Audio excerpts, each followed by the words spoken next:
Good morning. Well, good afternoon, depending upon where you are in the world. Welcome to the CEO series. Our guest today is Torin Ellis, Diversity Strategist, host of Career Mix on SiriusXM in US, author of Rip the Resume. Our topic is diversity inclusion, the new strategic competitive advantage. Welcome, my brother. How are you? You got to know that I appreciate you. Thank you ever so much for having me on your broadcast and allowing my voice to be heard by all of the people that trust you. So thank you ever so much. Thank you for being a part of this. I think the topic that we're going to talk about today is very important because, you know, the USA is a mess. There's so many things that's going on now. So we're gonna talk about diversity, inclusion, and my topic, or the topic that we talked about, was a competitive advantage. So how can you make the case for a C-suite that this is what we should be a strategic priority? So I actually I challenge you to ask a different question. Okay. I challenge you to ask the question of why do we need to make the case? Okay. I think that, you know, when we look at, see, here's the deal, Ron. We have to, I pay a great deal of respect to a person's accomplishment.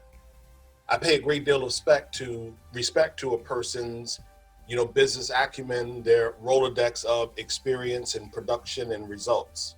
I give respect to that. I also give deference to the fact that I think that no matter who you are, no matter what level you are skilled at what it is that you do. Okay. I give you that. You don't have to earn that from me. I give you that because you are enrolled. And so the question becomes, when we talk about D&I, we always have to go another level. Why? We always have to answer a question. You know, did you hire the best person when we hire someone who's underrepresented? Mm-hmm. Did you do it's always a question of whether or not you utilize that acumen, that experience, that result, that trust, that process. There's always another question when we are talking about D&I. So I pose the question differently. Why do we need to make the case? Because if in fact you are in the C-suite, then you've shown that you understand reporting. You've read McKinsey, you've read Deloitte, you've read Catalyst Group, you've read Kaleidoscope, you've read Boston Consulting Group's report. You've read all of the reports that you need. The business case narrative has been there for 5, at least, maybe even a decade. Yeah. So it's a different question for me. Why do I need to convince you that marrying that business methodology with a social imperative is important to add inclusion and representation to your organization? Mm-hmm. Powerful. The landscape in US today is, and we talked about this earlier offline about the statement that the CEO for Wells Fargo said, I can't find the talent. So that sinks into what you just mentioned. So you consult with global companies across, global companies. What are you hearing? Are you hearing a groundswell now? Because I've noticed online that I see a lot of appointments. CMO, I just saw someone, chief legal officer, diverse candidates. What are you hearing from your side? Because you have kind of a pulse, you have kind of a touch point into these major global organizations. Yeah, so briefly, again, Ron, I show up in the D&I space a bit different than your normal practitioner or other practitioners. And I don't say that to impress you or the audience, just to impress upon you that I do move differently. Okay. And so a portion of my day is, as you said, consulting with major organizations, be it here in the US or at some other point or geography in the country or in the world. And so certainly through those conversations, we are absolutely hearing that D&I is important. Yeah. We are seeing on reports like LinkedIn that there are more positions being posted for diversity related talent, whether that be someone at a programmatic level, Yeah. whether that be someone at an executive level, that could be someone in the marketing team. They are asking or seeing an increase of postings, for D&I related talent. We're seeing leaders of organizations. Goldman Sachs comes to mind. Larry Fink from BlackRock comes to mind. Yeah. We see a lot of leaders now that are saying, listen, we have to do this a little bit differently if in fact we are going to be true to who we say we are, and if we are going to stay with the flow, because we know that demographics are changing. We know that the workplace demographics are changing. We know that there are multiple generations in the workplace. Our companies are not going to look in 5 years the way that they look today. We have to do something different. Mm-hmm. So I'm absolutely seeing that organizations that are genuine, organizations that are authentic and genuine, they're putting out the statement, and then they're beginning the process of trying to emulate what it is that they say is important to them. They have a long way to go, but I see them beginning to gradually make strides.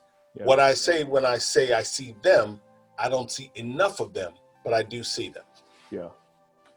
I know after the situation with George Floyd, there was a lot of companies that were coming out with all these, I don't want to say mission statement, but all of these statements about how they were committed to do what they should have been doing. And it just went on and on. But my way of always looking at it was to go back and look at the board. I go back and look at the C-suite and those kinds of things. I noticed that I received a note today that Glassdoor is now going to include a D&I index on the companies that are listed on their site. So I think all these things are great. So for a candidate that's diverse, that's trying to enter into this market, what advice would you give to them? Promote yourself as a diverse candidate, promote yourself as a skilled with the talent that you need inside of the organization? If you'll allow me, let me come back to that. I want to address Glassdoor. I remember meeting with them back in 2015. Okay. 2015, trying to convince them that we should add a diversity something on their website. So I just when I say we move differently, we have been working to shift this narrative around D&I since 2012. And we've been working to do it in a way that it socializes the conversation a little bit differently. To your other point around executives and looking at the board and the declarations that have been made or the statements that have been made since George Floyd, there's an easy formula for me. Number one, I say that executives need to make that declarative statement. They must show the internal. They don't have to do it externally, but they must show their internal workforce employees that D&I is important to them, that they are absolutely committed. Yeah. And I go one step further and I say, if you really want me to believe that you are serious, take some of the money from the organization and put it inside of a Black bank. Invest in a Black community, an under-resourced community. You know that in 2000, there were 40 Black banks in the US. Now there are 19. Those 19 banks have assets of about $5 billion total. Wow. Total. So if you want me to really believe that the organization cares about D&I, take some of the money and place it inside of a Black bank so that they can begin to place capital inside of under-resourced and underserviced communities, under-resourced, under-supported founders. We can do some different things in communities that we say that matter to us. The second thing that leadership needs to do, they have to be willing to reallocate resources. That's headcount and dollars. Because we didn't get to the situation just over a George Floyd murder. We didn't get to the situation. We know, you and I know, we could go back 20, 30 years for some of these scenarios. So if you didn't get here overnight, you're not going to get out of this by making a statement on Twitter and putting $2 in a bank. You're not going to, and hiring, Ron. It's going to take a lot more work than that. Be willing to reallocate resources. And then last but not least, third, you got to hold hiring managers accountable. They are 75% of the impediment in most of the organizations that I go into. Yes. Hiring managers. Yes. Hold them accountable. Yes. Period. I won't belabor that, but those are the three things that I feel are important. Yeah. As it relates to your question, I'm sorry. No, go ahead. As it relates to your question around representation or how do I present myself, number one, I'd rather say an underrepresented talent versus a diverse talent, but that's semantics. As an underrepresented individual, I'm leaning on my creative contribution. Mm-hmm. That's what I'm leaning on. Mm-hmm. Like when I pick up the phone and call Ron, or I call Susan, or I call Hamid, or I call Juan, it doesn't matter who I'm talking to. I am going to lean on my creative contribution in my current role. Mm-hmm. What is it that I've accomplished and delivered that no one else could deliver? Yeah. What does my track record look like? Mm-hmm. Two, I'm going to talk about my market knowledge, my awareness of the competitor, strategic alliances, collaboration opportunities. That's what I'm going to show whoever it is that I'm interviewing with. What is it that I'm bringing to this equation? You are going to insert me into your team. It's a high performing team, I hope. I'm going to come in and push play in a relatively short period of time, but I got to be able to show you that I can do that. I know what the landscape looks like. Mm-hmm. And then last but not least, I got a great deal of conviction. There's no reason for me to be in an interview and be unsure of who I am, to be unsure of what it is that I can bring to the equation. Mm-hmm. I'm not once leaning on the color of my skin. Yeah. I'm not once leaning on my gender.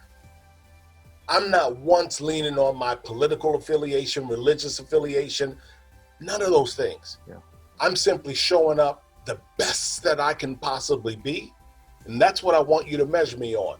And if it just so happens that I'm black and handsome and all these other great things, awesome.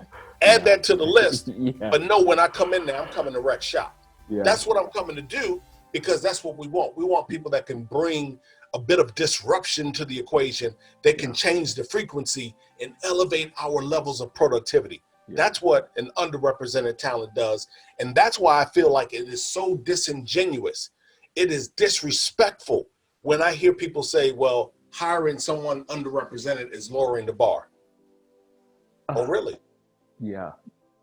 Oh, really?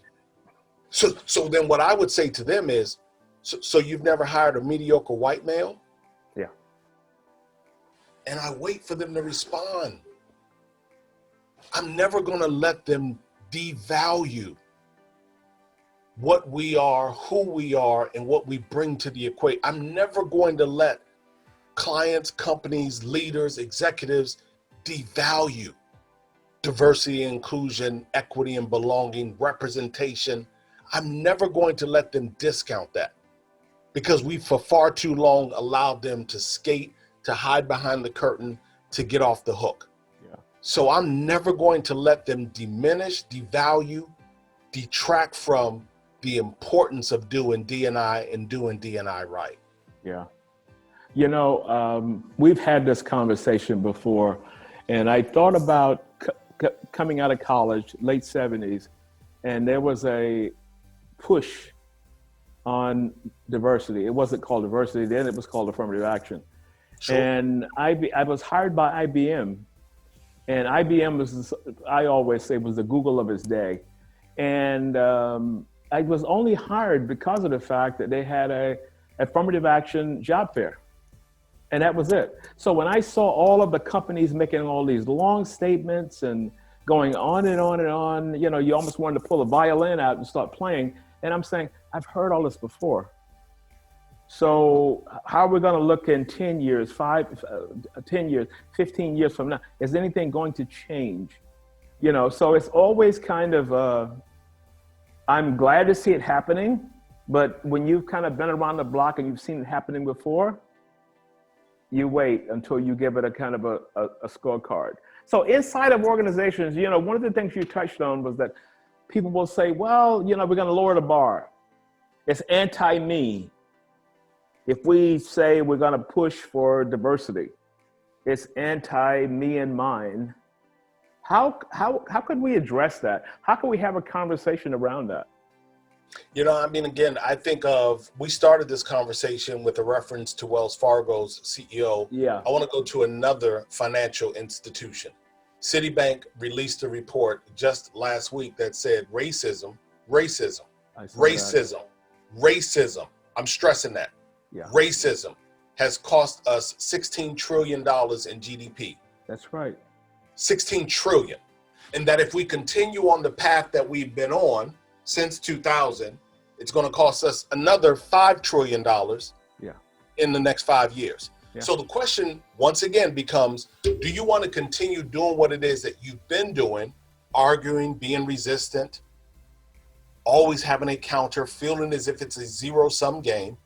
Or do you want to rely on the people that you all spend millions of dollars with these consulting reports, consulting engagements? I mean, they spend millions of dollars to have organizations like McKinsey, Deloitte, and others to come in, and then to not do what it is that they say they want to do, or to not rely on. See, they rely on the data that they want, which is why I always have an issue when I speak across the world.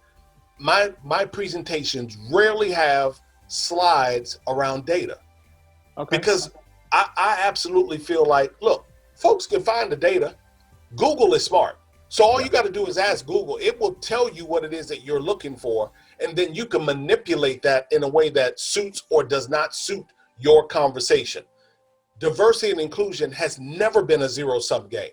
When I look at all of the reports that say, well, we're in this war for talent. You've heard that phrase before, Ron. Oh, yeah. But that war for talent phrase, how long has that phrase been around? 1998, 1996 or 98. I can't.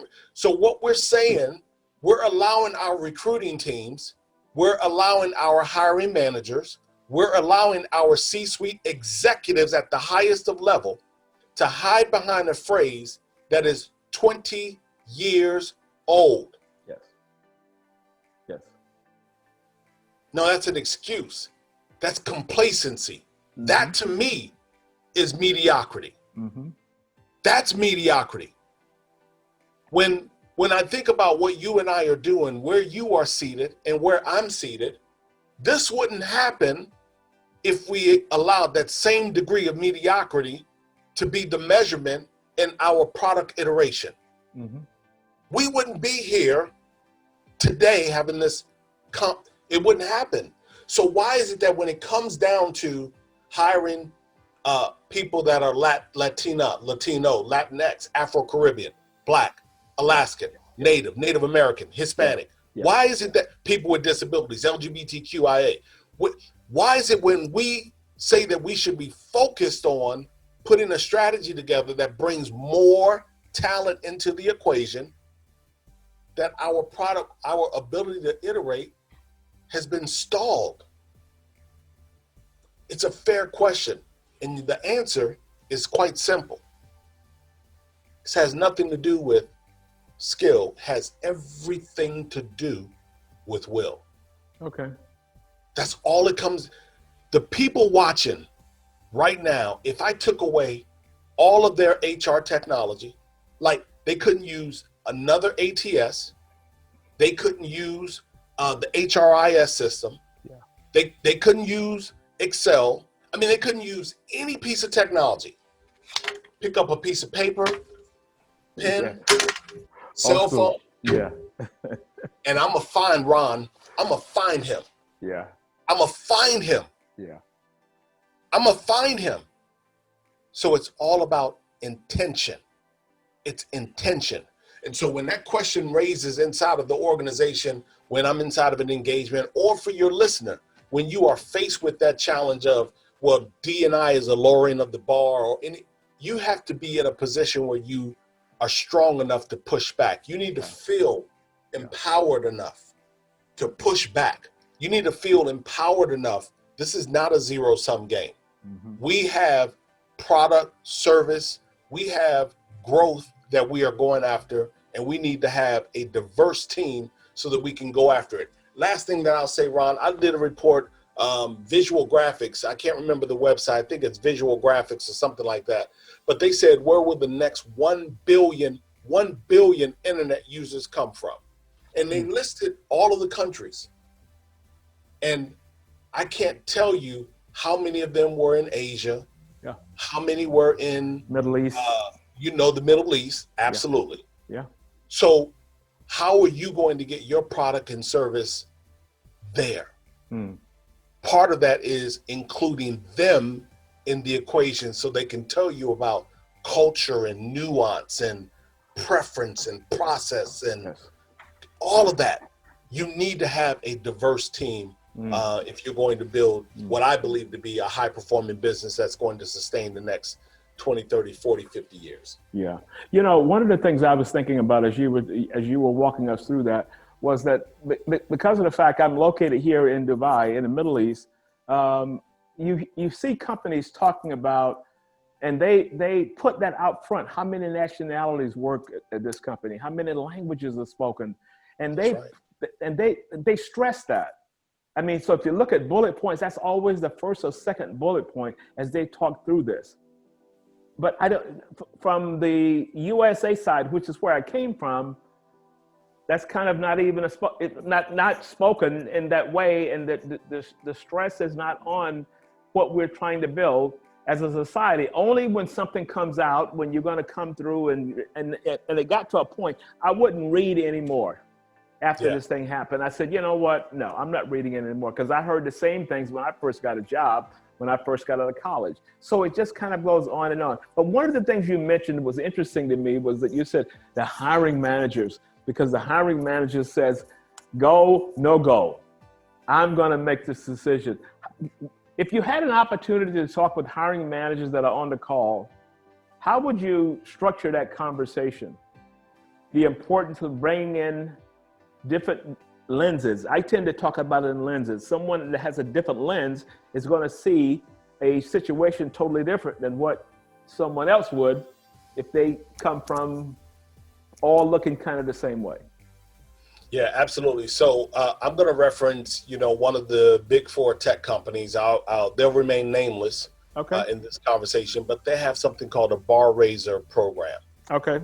And when they are looking at talent, they are looking at whomever the field of talent is. When they make a selection out of that field to bring them into the organization, they have to raise the bar by a certain percentage.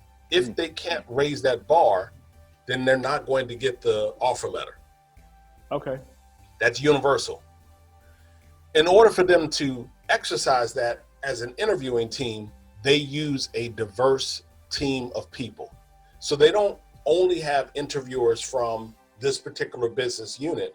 They will bring in other high-performing individuals from other parts of the business, because their views, their angle of where the overall business is trying to go are different. They're complementary. They could be a bit of a conflict, but they are a positive conflict. It's that plus and minus, it's that agitation. So what I would say to hiring managers that are on this call and or that may review the broadcast later is I would say that you should have a diverse team of individuals that are interviewing talent. I feel like you should have a process that is repeatable. So if I'm going to ask Ron a set of questions, then I must make sure that I ask Kirsten the same set of questions. And I must ask Doug the same set of questions. And every other candidate the same set of questions. The process is repeatable, that your feedback is almost real time, that you have a system for capturing that feedback. So once that interview is over, I'm not waiting 3 weeks, 2 weeks, 2 days. The end of the day, end of the next day, while it's fresh, I'm depositing in my feedback. What were their responses? What was my feeling to that? Whatever. And everybody interviewing gets to see that. We have a system where not one individual is making a decision. It's a consensus, if you will. Sure, Ron, you may ultimately get to make the decision because I'm going to be working, or the person will be working in your department. But you will take in the contribution from other high-powered, highly successful individuals. That'll be a part of the consideration. What I find is that too many of these organizations, they don't have a process.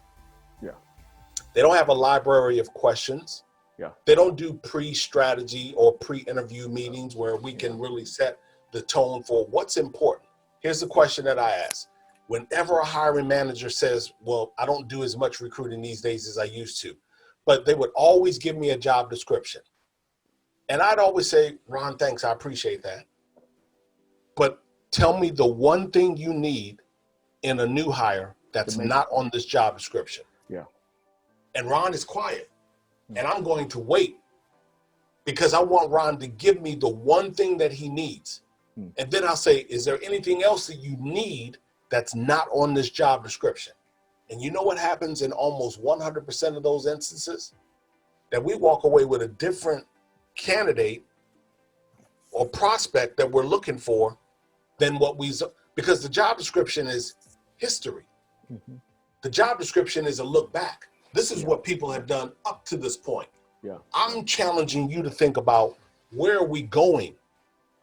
What is it that we need in a talent, in a person that's going to get us to the next 18, 24 mile marker?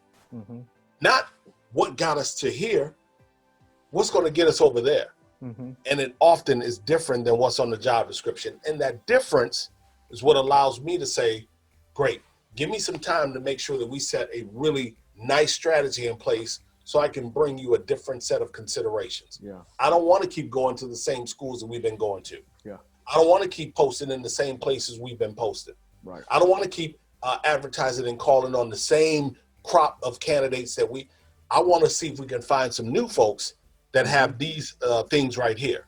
Yeah. And you know what they say to me? Go for it. Okay. Okay. You know, your interviewing protocol.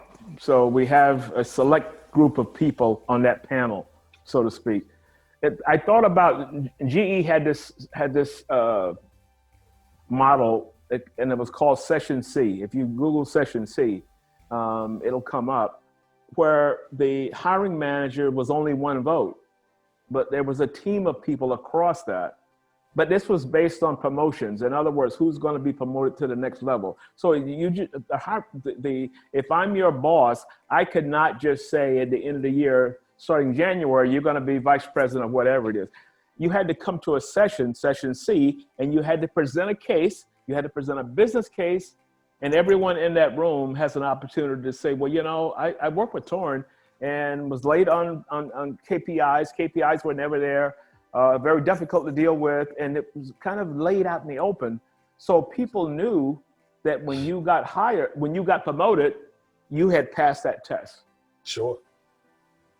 And that I don't see anything wrong with that. Yeah, I mean, I thought that was pretty cool to do that. But from a hiring perspective, I think that would be apropos because, unconscious bias. So someone's come from the same school, someone from New York or whatever it is. Because I live in the New York suburbs and all these kinds of things, right away, you got 2 or 3 points and we can talk about the same things, and all of these things tend to come out. So I see companies now are going to unconscious bias training to right the ship. Yeah. Can you give us your thoughts on that? Yeah. Oh, I can absolutely give them. I think it's an absolute waste of money. Okay. Let me tell you why. It is not that I don't believe that we have biases. My struggle is with the word unconscious bias. Okay. And let me give you a couple of examples. And you've experienced this in New York, whether it be hailing down a cab or in the example that I'm about to give you. If a white woman or a couple or an individual crosses the street because they see me walking down, they are consciously crossing the street. If they clutch their bag, they're consciously clutching their bag. Uh-huh. If they see me coming through the lobby of an office building and they're in the elevator and they're hitting the door to close the elevator because they don't want me to get on the elevator with them. I'm getting flashbacks. They're consciously closing that elevator. Consciously. Yeah. We still now, I can't even tell you how many years later, Ron, are saying that people are not being called back because of the name on a resume. Yeah. That's conscious. Yes. So for me, when I hear unconscious bias, I tend to feel like we are giving people permission to exercise their prejudice. We are giving them support to exercise their racism. We are ultimately providing them with operational cover. And that is a military term that I used when I was in the Air Force. Okay. Or not we use in the Air Force. Yeah. We are providing them with operational cover when we give them unconscious bias outs, as far as I'm concerned. So I'm not a fan of unconscious bias training or anything. Okay. I'm not a fan of thinking that sitting in a training for an hour or two are going to miraculously change how people show up and operate. Yeah. What I am a fan of is proximity. I'm a fan of showing an individual through example, through narration, through repetition, if you will. And I'm not saying I'm getting ready to spend the rest of my life trying to educate individuals. Yeah. But my point is, I believe that people, when they are shown their bias over or a couple of periods of or examples, or when they are in proximity to people's situations, George Floyd brought people into proximity in a way unlike some of the other murders that we've seen had not done. Okay. People were drawn into, they were close to that. That's the reason why we see this groundswell of support, of action, of interest right now. Proximity. Okay. I am a fan of proximity. And what I believe that more organizations need to do is they need to develop their learning and development in a different way. While it can be product and service related, while it can be business related, they need to be willing to have some of that conversation, that learning and development around culture, around race, around gender, around inequality. Include that in your learning and development, not just sexual harassment. Yeah. Although we had Me Too and we still have Me Too. Yeah. We need to change how we are structuring our learning and development so that people operate with a different connection, a different proximity. And I think that they will then begin to show up a little bit differently. Last thing that I'll say is, for every person on this this viewing, highly encourage you, if you've not read it, read The Color of Law by Richard Rothstein. Okay. If you read The Color of Law by Richard Rothstein, then you'll understand, at least from an American perspective, how this government has sanctioned institutional bias, prejudice, racism in every aspect of our life, from housing to finance to education to giving, philanthropy, criminal justice, agriculture. I mean, every area of our life, you'll see the example, and it will change hopefully it'll change your proximity to phrases like pull yourself up by your bootstraps and, well, why do those people do what it is that or why do they live like that? You'll have a different relationship with some of the questions and some of the notions that you've been born to believe or raised to believe. Yeah. That ties into the 16 trillion that was lost over a period of time. All of that ties directly into that. Absolutely. And it's all connected. Yeah, it's all connected. Yeah, it's all connected. I read the project in New York Times 1619, and it was absolutely amazing to read that. And because I'd never, I grew up in the South, and my history books never covered anything like that. There was never anything like that. And even today, it's nothing like that. So I want to go back to, you talked about hiring managers. Let's go a step further and talk to the recruiters. Because the recruiters it's kind of the determinant as to whether you're going to pass through what I call the toll gate to go to the next step, or are they going to say, well, thank you very much, we'll be in touch. What advice would you give to recruiters? Because when they're sourcing these roles, I know we have the ATS systems that does all these kinds of things, AIs, all this stuff is coming in.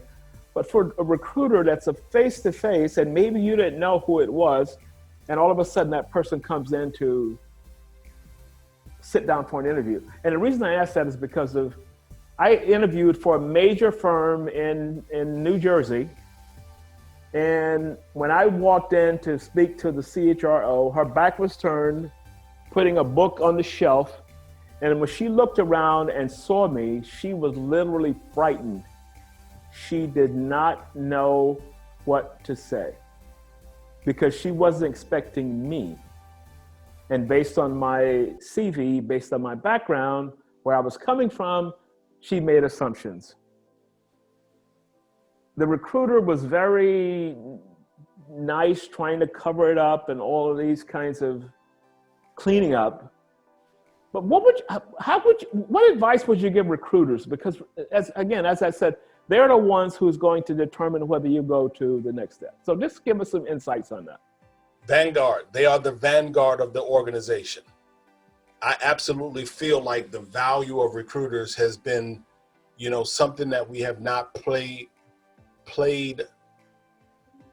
proper respect to since I've been in this game. I've been on my own since 1998, been recruiting since 1994, 95, never seen as the important asset as I believe that we are. We are the vanguard of the organization. Yeah. That being said, I'm going to go back to something that I said earlier. And so my steps for the recruiter are very simple. Number one, you have to find your voice. You have to feel empowered in the organization, that I can speak up and push back on Ron when he says, well, Torin, we don't really have time for this D&I stuff, or you at some point you have to find your voice and say, listen, if we're going to change, blah, blah, blah, blah, you got to have a voice in the organization. So number one, recruiters must be empowered. And quite frankly, this is universal, but specifically for recruiters. Number two, you got to know exactly where the business unit and or the department is. And what do I mean by that? Normally when they do these requisitions, Ron, open a requisition, they just simply copy, cut, and paste, if you will. Yeah. Same as job descriptions. Yeah. But as a job description, but as a recruiter and as a consultant, what I always challenge them is, what stage of the business are you in? Is that accounting department or warehouse or software development team or executive team? It doesn't matter. What stage is that business unit or that department in? Are they in a transformation stage? Yeah. Are they in a hyper growth stage? Are they in a continuous improvement stage? Are they in a maturation stage? Because when you know the stage of the business, then you know it's a different talent that needs to be placed in there. Mm-hmm. Certain people cannot operate in certain stages of the business. And so as recruiters, if you tie that back to how we started, I got to ask some different questions and show that I am an asset to the organization.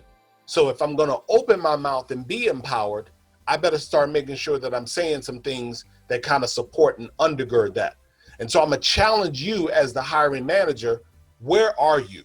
Mm-hmm. I need you to really tell me where you are, because that helps me to calibrate the type of talent pipeline that I'm going to present to you.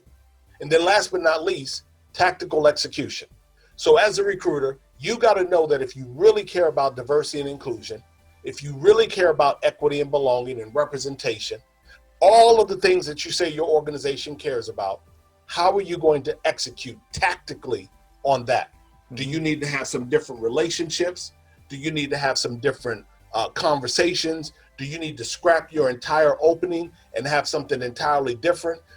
What is it that you need to do to tactically execute so that you can model what it is that you say or that the organization says is important? Empowerment, strategic exploration, tactical execution. Okay. Those are the three things that I say to recruiters. Okay. Give us some insights on an interesting project. No company's names now, that you're possibly working on now that's going to move the needle. if you could share. Sure, I'll give you two examples. A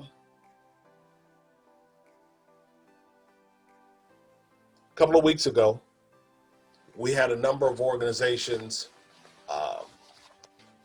They had to pull some items off the shelf. You know, Aunt Jemima syrup. You remember that? Yeah. Uncle Ben's rice. You remember that? Yeah. You remember that?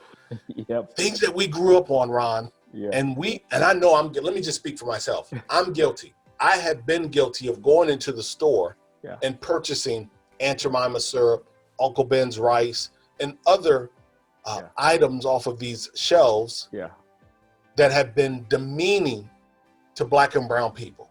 Yeah. That being said, because of that, I have a client that is in that space where they recognize we have to do something entirely different. Okay. And when we had the conversation, or when they reached out to me, the conversation started with, well, of course we need to hire more Black and brown people. I said, you absolutely do, but you need to make sure you change the composition of your board. Well, we can't do that. You can't sit down and change the bylaws and the charter of the organization, add 2 seats, and put 2 people that are underrepresented on your board. And that's exactly what they're doing. Mm-hmm. Okay. Because they can. Yeah. So we are approaching this work from the top down, not from the bottom up. And not that the bottom up is not important, but there are 2 ways for me to go after D&I work, and I either choose which direction I want to go. And in this instance, I chose to work from the top down.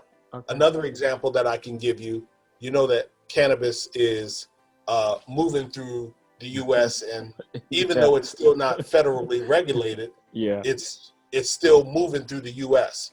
And we have a client that's in that space. They're doing exceptionally well, and they recognize, like, once it becomes federally regulated, the growth is going to be even more. I mean, just gigantic. It's going to take off. It is going to take off. And when we think about where it is right now, you know, a lot of people don't think about cannabis in the sense of packaging, in the sense of clothing, and in so many other uses. Yeah. And so I have an interesting client that is in that space where we are working on composition of leadership, not just at the HQ level, but in regional and market levels. We're looking at all of that at this particular point, trying to embed a process now that says we are looking at inclusion and representation from the very beginning. Okay. My former employer, Martha Stewart, I was vice president of human resources there. They just signed a deal with a cannabis company. I don't know what that's about, but anyway, you know, in reference to that, but that's cool. So board level, I wanted to touch on in just a second, because there's been a lot of board activity that's going on now. I'm doing some advisory work for certain boards. So there's a kind of a groundswell. We need different voices at that table. So I'm glad to hear you say you're starting from the top up and not just from middle managers and maybe senior executives, but there's another floor that's above that. So that's cool in doing that. If we had to have this conversation in 5 years, and we get back together in 5 years, hopefully we will, what would you like to see happening from a corporate side or from an individual side? What does the crystal ball look like for you 5 years post this conversation? Well, one, I'd like for us to still be having the conversation. Okay.